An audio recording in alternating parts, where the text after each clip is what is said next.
Hello MotoGP fans. Welcome back to ZNGP Today. Reigning champion Marc Márquez has taken a major step in his recovery. He's back on two wheels.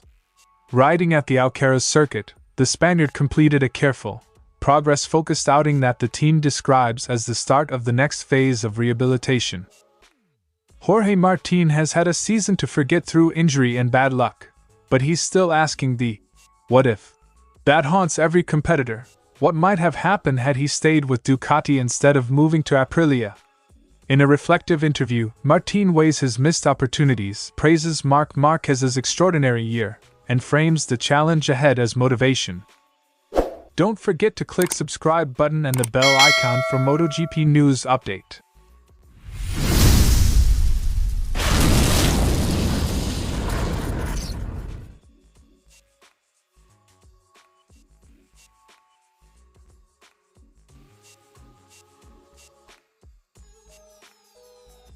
Images and a short message on Marquez's social channels confirmed what many hoped. The 32-year-old is riding again. But this wasn't a headline-seeking sprint.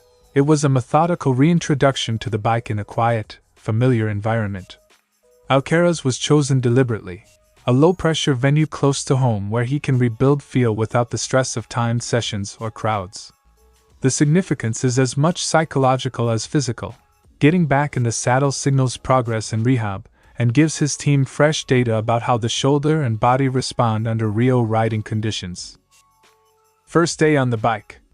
Lots of work ahead, but it's time to start racking up hours and feeling things. Step by step. Quote from Marc Márquez. That step by step phrasing sets the tone, patient, measured and focused on accumulation of safe, structured miles rather than any rush timelines. Marquez and his staff are clear. There are no firm deadlines for a return to competition. After a season marked by surgery and intensive rehab, the priority is healing fully to avoid relapse. Medical checks have guided his progression so far, and the decision to ride now follows that clinical approval. The team emphasizes quality of hours, not quantity, short, progressive stints to monitor pain, range of motion, and confidence. In this context, the comeback will be governed by the body's signals, not calendar pressure. It's not about an immediate return, step by step. That cautious timeline reduces the risk of setbacks and reframes the narrative. Recovery is a process measured in functional milestones, not press releases. The technical aims of the Alcarràs outing were straightforward and measurable. Rebuild posture on the bike, re-engage braking and acceleration cues, and gather telemetry on how the injured shoulder tolerates load. Engineers and physios will be comparing today's input to controlled baselines, steering effort, braking force, body position, and how fatigue accumulates. For a rider of Marquez's caliber, these small sensory markers matter immensely. Regaining feel is the prerequisite to trusting the bike at speed and later, to extracting race performance. The numbers and sensations from today will shape the next set of exercises, the mileage plan, and when he moves to more intense test environments. Perhaps the most important aspect of this comeback is the mentality behind it. Marquez's previous returns sometimes edged toward impulsiveness. This program is different, less about rapid returns and more about sustainability. That strategic shift emerged from hard lessons. Repeated surgeries and careful rehab have taught the value of pacing. This controlled approach aims not only to restore immediate competitiveness but to preserve longevity in the sport, a pragmatic recalibration by one of MotoGP's great risk-takers. Quote from Marc Márquez on the mindset. Step by step, those two words are shorthand for a new playbook: incremental gains, conservative load increases, and long-term goals over short-term glory. Marc Márquez's session at Alcarràs is a clear, encouraging sign, not a finish line.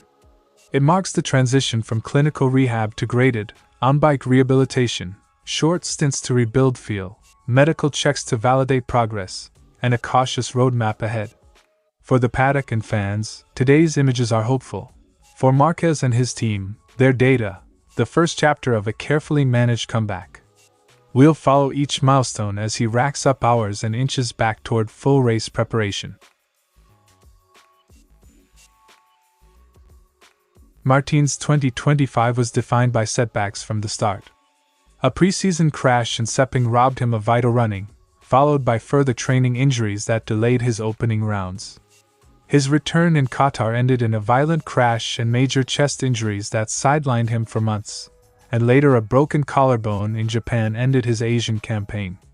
The tally, only 8 Grands Prix contested all season, is the harsh reality behind any discussion of potential. Martin's physical and mental energy was consumed by recovery rather than development, and that absence from track time is the clearest explanation for a year that never found rhythm. We'll never know. But looking at Alex Marquez's season and comparing this year's race times to those of 2024, I think he could have fought for the title. It's a measured verdict, not a claim of certainty, but a belief grounded in comparative data and the sense that continuity on a familiar bike often breeds championship-winning form. Martin admitted the move to Aprilia carried risk, a new team, a different bike, and the inevitable adaptation curve. Under normal circumstances, that kind of change can be an investment in a longer-term career arc.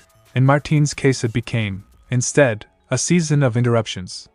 He reflected on how staying on a Ducati might have offered continuity that helps riders exploit incremental gains year by year. That continuity can be the difference between chasing form and being the form.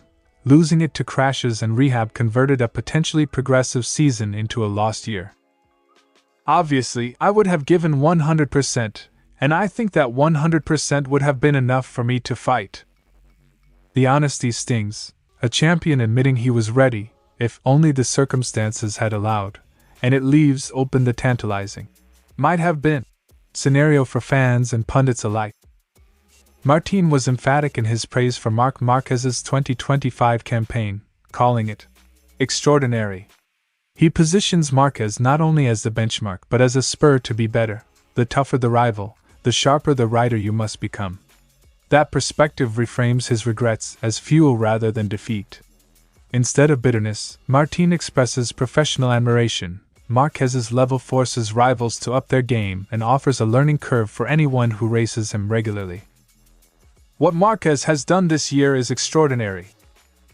That sentence blends all with acceptance, acknowledging both Marquez's achievement and the standards Martin will aim to match in future seasons. Despite the injuries and penalties, Martin's closing view is forward-looking.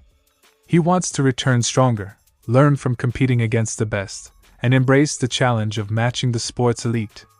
He frames Marquez's high standard as an opportunity.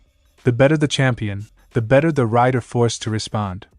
Martin's plan is simple in concept: get healthy, rebuild confidence, and convert talent into consistent performance. If his recovery and the technical package align, he believes future battles with Marquez aren't only possible, they'll make him a better rider. The best Marc will make me a better rider. That optimistic, combative line is the through thread. Martin's ambitions remain intact, and his injuries are a temporary detour, not an end. Jorge Martin's 2025 will be remembered for what it lacked more than what it showed: continuity, seat time, and momentum. Yet his reflections are measured, clear-eyed, and optimistic. He accepts the what-ifs, admires the excellence around him, and uses tougher rivals as the yardstick for future growth. As he heals and prepares for new tests, Martin's season of misfortune could become the groundwork for a stronger return, and maybe, one day, for the championship fights he still believes he can contest. Thanks for watching ZNGP Today, and this is your MotoGP news update. And see you next time!